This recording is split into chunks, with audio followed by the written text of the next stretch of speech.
J'habite à l'île Maurice en ce moment et un de mes plus grands plaisirs, c'est de venir me balader en pleine nature.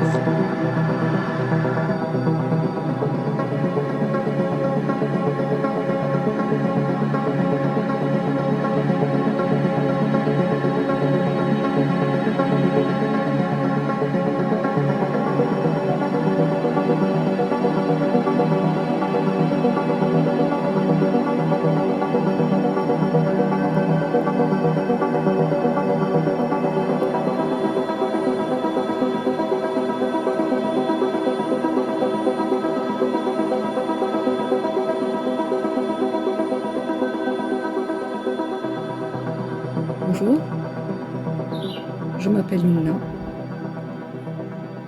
et j'aimerais commencer une discussion.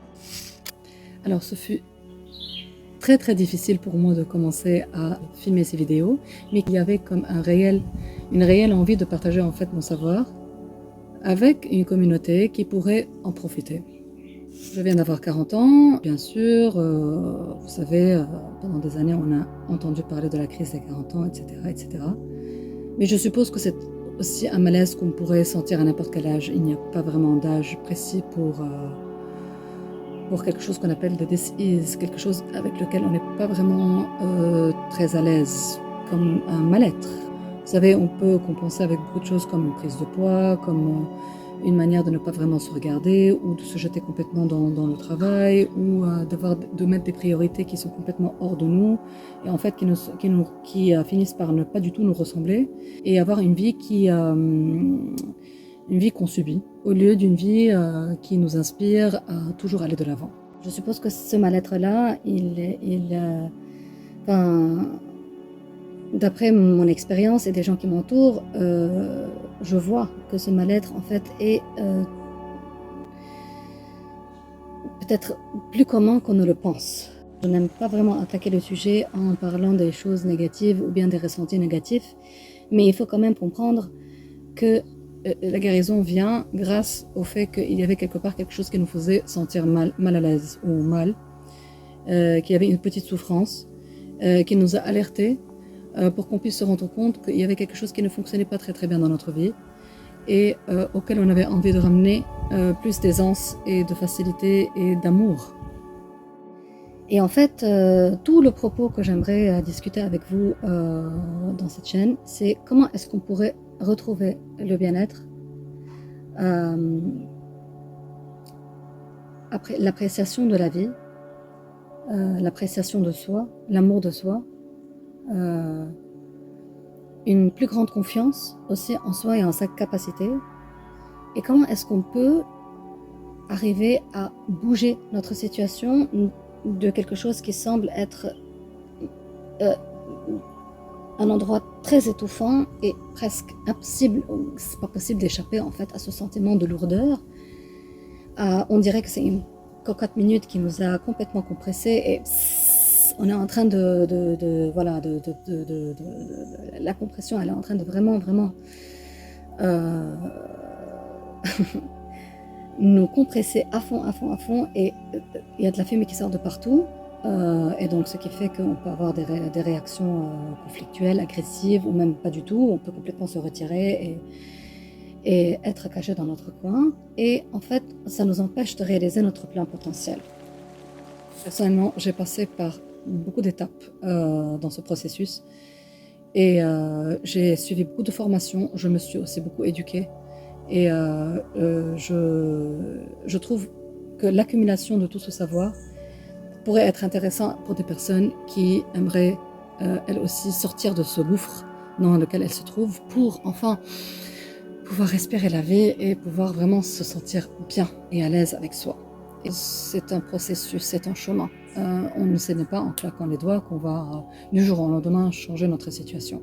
Il y a beaucoup d'apprentissage sur soi et il faut avoir beaucoup de patience et de compassion envers soi et de compréhension envers soi pour pouvoir vraiment progresser si vous voulez vraiment retrouver des résultats long terme. Je suis toujours sur le chemin, mais il y a eu une progression énorme dans ma vie. Déjà, je pesais 95 kilos.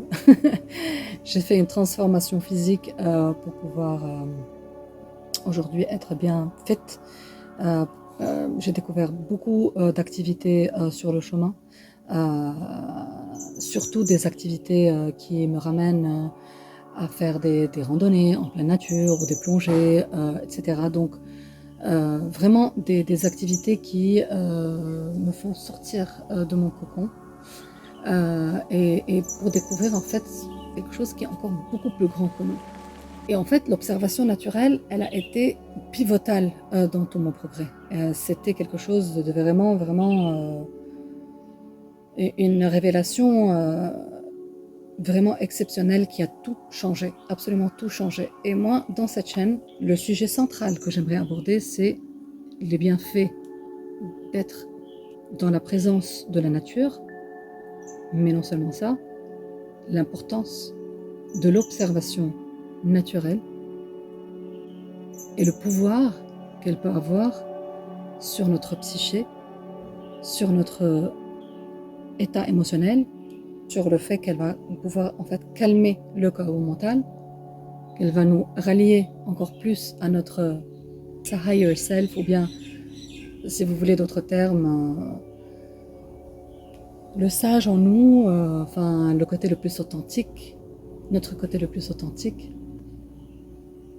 que très souvent la vie quotidienne et les choses de la vie, comme le travail, les relations, etc., le bruitage externe, tout ce que la société a pu nous faire croire, tout le stress qui vient avec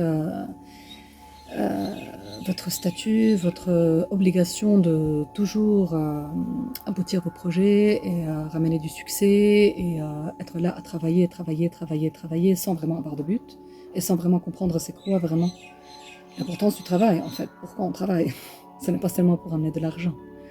On travaille pour un accomplissement personnel, par exemple. Et ça, c'est quelque chose que moi, j'ai dû aussi apprendre énormément dans mon parcours, alors que je peux dire que j'étais à l'apogée de ma carrière. Le jour où je me suis rendu compte du déclin. Quand on dit rencontre avec la nature, on peut dire juste sortir dans son jardin ou juste aller se balader au bord de la mer ou en forêt ou dans un parc ou enfin être en contact avec les éléments naturels, que ce soit le soleil, le vent, les plantes, les arbres ou même un autre être humain, puisque voilà, ou bien découvrir son corps ou bien se regarder dans les yeux, tout ça c'est naturel.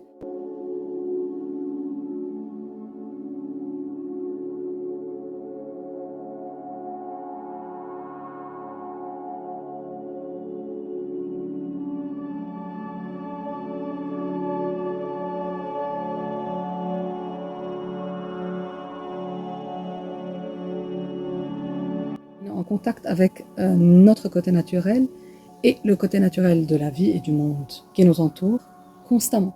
Même si on a tendance à se dire ah ouais mais moi en fait je vis dans la cité, je n'ai pas de nature autour de moi, je n'ai pas le temps d'aller dans la nature.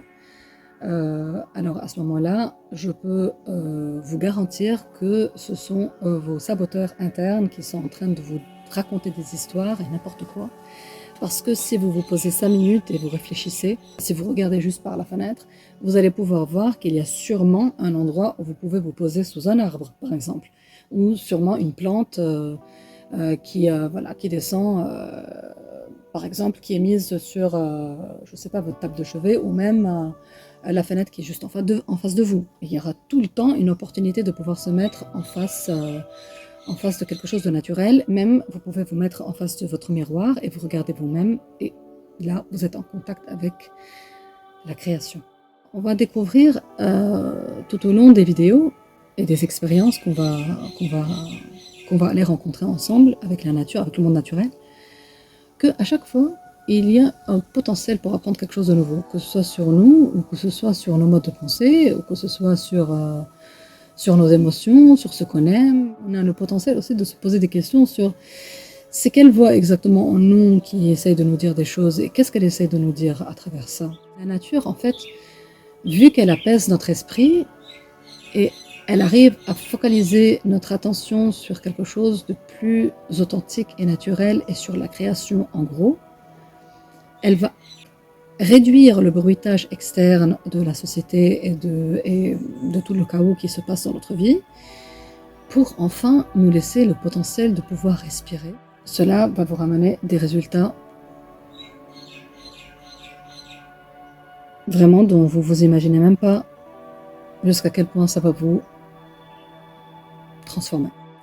Elle va transformer toute votre réalité en fait. Ce propos, il peut sembler un peu cliché ou banal ou quoi que ce soit, mais donnez-vous l'opportunité. Tout ce que j'essaie en fait dans cette vidéo de vous transmettre, c'est de donner en fait une chance à la découverte. Allez avec un esprit un peu de petit enfant émerveillé. Mettez-vous devant l'arbre et essayez de ressentir sa présence. Essayez de juste être avec lui, de regarder ses feuilles. Maintenant, en vous parlant, je suis en train de regarder l'arbre qui est juste devant moi, c'est un frangipanier, et qui est vraiment merveilleux en fait. De regarder comment le soleil, il transperce ses feuilles, les différentes tonalités de vert du coup qui ressortent de ces feuilles. Essayez de vous approcher encore plus de la feuille, essayez de voir un petit peu les stries, les différentes stries des nouvelles feuilles, des anciennes feuilles, etc. S'il y a peut-être des gouttelettes de la rosée ou de la pluie qui viennent de se poser dessus, allez regarder ça avec attention. Et vous allez voir, votre état d'esprit, il va complètement se calmer. Parce que vous êtes en train de complètement vous focaliser surtout sur votre côté visuel, en fait, sur votre sens visuel. Et vous êtes en train de donner toute l'attention à cette observation naturelle. Vous allez voir, votre esprit va se calmer automatiquement. Le bruitage interne, il va se calmer automatiquement. Et votre côté le plus authentique, il va commencer à vous parler. Le plus vous allez vous investir dans cette observation naturelle, le plus vous allez entendre votre vous interne qui vous parle. Il n'y a rien à l'intérieur de vous ou dans le monde qui vous veut du mal. C'est-à-dire que si vous ressentez un certain mal, c'est qu'à un moment donné, il faut essayer de comprendre d'où vient ce mal-être, pourquoi il est là, qu'est-ce qu'il essaie de vous dire. C'est comme si il essayait de vous alerter sur quelque chose. Donc il est bien, ce mal-être, mais il est bien jusqu'au point où vous arrivez à comprendre d'où il vient, d'où il provient, qu'est-ce qu'il est en train d'essayer de vous dire, et de shifter votre attention. Et justement, cette rencontre avec la nature, cette observation naturelle, elle va pouvoir shifter votre attention. Elle va pouvoir vous détourner votre attention de votre mal-être envers quelque chose de beaucoup plus merveilleux, beaucoup plus grand, beaucoup plus authentique. Elle va vraiment rentrer dans votre essence en fait. Parce que quand vous regardez quelque chose de naturel, vous êtes en train de regarder l'essence de la création. Toute création est divine. C'est merveilleux. Et le plus vous allez vous attarder à ce côté vivant, créatif qui est là, qui s'appelle la vie, il va prendre l'énergie du soleil.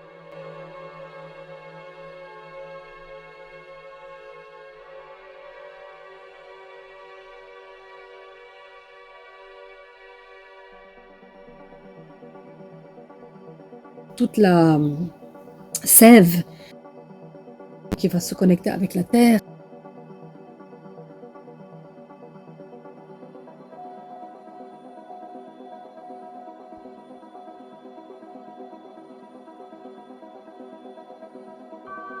Donc toute cette connexion, il y a énormément de vie et énormément de choses qui se produisent en fait dans le monde naturel.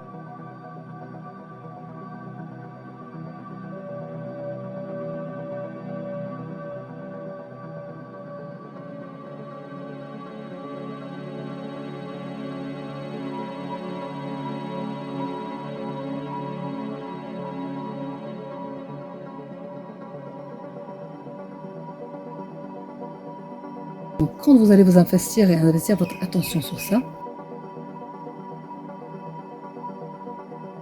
vous allez vous connecter avec quelque chose de très primal, vivant,